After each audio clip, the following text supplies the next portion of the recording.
जय श्री कृष्ण। आप सभी का हमारे YouTube चैनल पर हार्दिक स्वागत है। आज की इस वीडियो में आप सभी सुनेंगे नागपंचमी व्रत की पौराणिक कथा और पूजन विधि। आइए सबसे पहले जानते हैं इसकी पूजन विधि। तो नागपंचमी पर्व पर भगवान शिव के प्रिय नाग देवता की पूजा के लिए समर्पित है।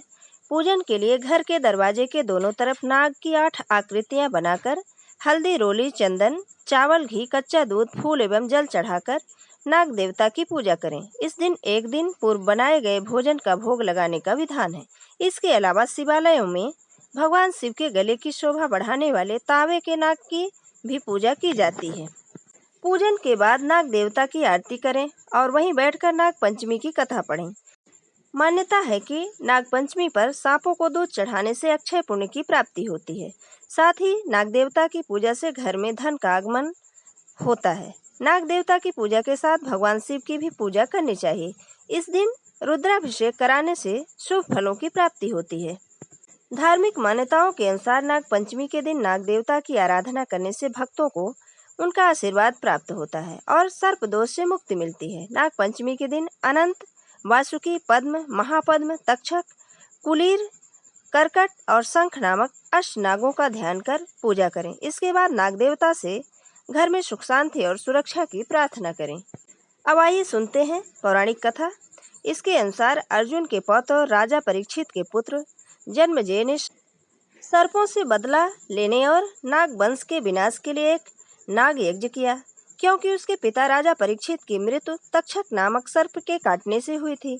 नागों की रक्षा के लिए इस यज्ञ को ऋषि जरत्कारु के पुत्र आस्तिक मुनि ने रोका था।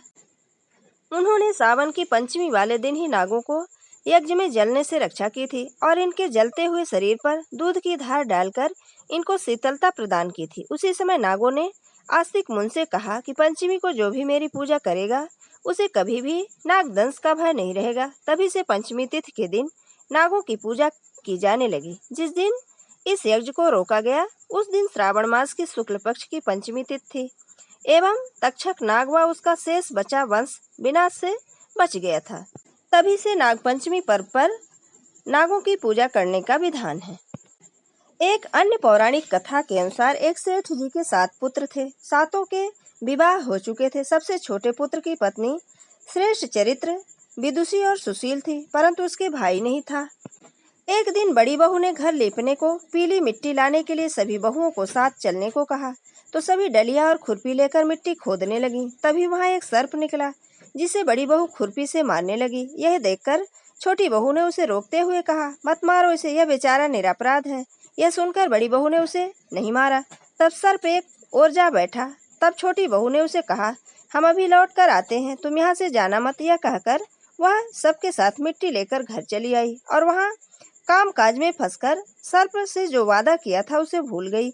उसने दूसरे दिन वह बात याद की और तब सबको साथ लेकर वहां पहुंची और सर्प को उस स्थान पर बैठा देखकर बोली, सर्प भैया नमस्कार। सर्प ने कहा, तू भैया कह चुकी है, इसलिए तुझे छोड़ देता हूँ, नहीं तो झूठी बात कहने के कारण तुझे मैं अभी डस लेता। वह बोली, भैया मुझसे भूल हो गई, उसके लिए मैं क्षमा मांगती हूँ। तब सर्प बोला, अच्छा आज तू जा, आज से तू मेरी बहन हुई और मैं तेरा भाई हुआ, तुझे जो मांगना हो मांग ले। वह बोली, मेरा कोई भैया नहीं है, अच्छा हुआ जो तू मेरा भाई बन गया। कुछ दिन व्यतीत होने के बाद वह सर्प मनुष्य का रूप धरकर उसके घर आया और बोला कि हे बहन, मेरी बहन को भेज दो। सबने कहा कि इसके तो कोई भाई नहीं था। तब वह बोला, मैं दूर के रिश्ते का उसका भाई हूँ, बचपन से ही बाहर चला गया था। उसको विश्वास दिलाने पर घर के लोगों ने छोटी बहू को उसके साथ भेज दिया। उसने मार्ग में बताया कि मैं वही सर्प हूँ, इसलिए तू डरना नहीं और जहाँ मैं चलने को कहूँ कठिनाई हो वहाँ मेरी पूंछ पकड़ लेना। उसने उसके कहे अनुसार ही किया। इस प्रकार वह उसके घर पहुँच गई। वहाँ के धन ऐश्वर्य को देखकर वह चकित हो गई। एक दिन सर्प की माता ने उससे कहा, मैं एक काम से बाहर जा रही हूँ, तू अपने भाई को ठंडा दूध पिला देना। उसे यह बात ध्यान नहीं रही और उसने गर्म दूध पिला दिया, जिससे उसका मुख जल गया।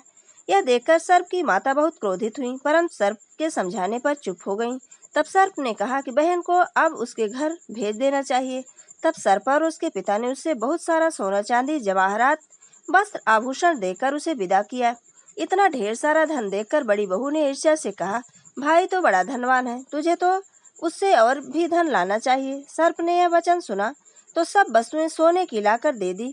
यह देखकर बड़ी बहू ने कहा, इन्हें झाड़ने की झाड़ू भी सोने की होनी चाहिए। तब सर्प ने झाड़ू भी सोने की लाकर रख दी।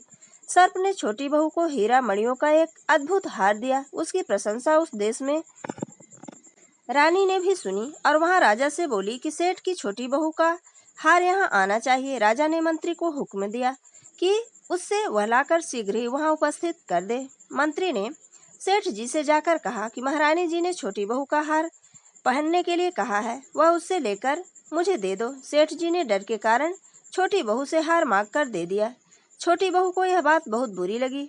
उसने अपने भाई को याद किया और आने पर प्रार्थना की कि भैया, रानी ने हार छीन लिया है, तुम कुछ ऐसा करो कि जब वह हार उसके गले में रहे तब तक के लिए वह सर्प बन जाए और जब वह मुझे लौटा दे तब हीरो और मणियों का हो जाए। सर्प ने ठीक वैसा ही किया। जैसे ही रानी ने हार को पहना वैसे ही वह सर्प बन गया। यह देखकर रानी चीख पड़ी और रोने लगी। यह देखकर राजा ने सेठ के पास खबर भेजी कि छोटी बहू को तुरंत भेजो। सेठ जी डर गए और सोचने लगे कि न जाने राजा क्या करेगा। वे स्वयं छोटी बहू को साथ लेकर उपस्थित हुए। राजा ने कहा, तूने क्या जादू कर दिया, मैं तुझे दंड दूंगा। छोटी बहू बोली, राजन, धृष्टता क्षमा कीजिए, यह हार ही ऐसा है कि मेरे गले में हीरो और मणियों का रहता है और दूसरों के गलों में सर्प का बन जाता है। यह सुनकर राजा ने वह सर्प बना हार उसे देकर कहा, अभी पहनकर दिखाओ। छोटी बहू ने जैसे ही उसे पहना वैसे ही हीरा और मणियों का हो गया। यह देखकर राजा को उसकी बात का विश्वास हो गया और उसने प्रसन्न होकर उसे बहुत सी मुद्राएं भी पुरस्कार में दी। वह छोटी बहू अपने हार और सेठ जी के साथ घर वापस आ गई। उसके धन को देखकर बड़ी बहू ने ईर्ष्या के कारण उसके पति को सिखाया कि छोटी बहू के पास कहीं से धन आया है। यह सुनकर उसके पति ने अपनी पत्नी को बुलाकर कहा, ठीक ठीक बता कि यह धन तुझे कौन देता है। तब वह सर्प को याद करने लगी।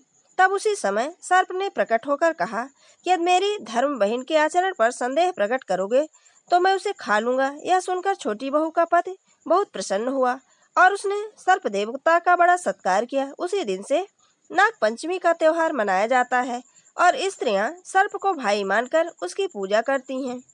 ये थी नाग पंचमी व्रत की पौराणिक कथा। अगर हमारा ये वीडियो अच्छा लगे तो लाइक जरूर करें और मित्रों के बीच में शेयर करना बिल्कुल ना भूलें। जय श्री कृष्ण। धन्यवाद।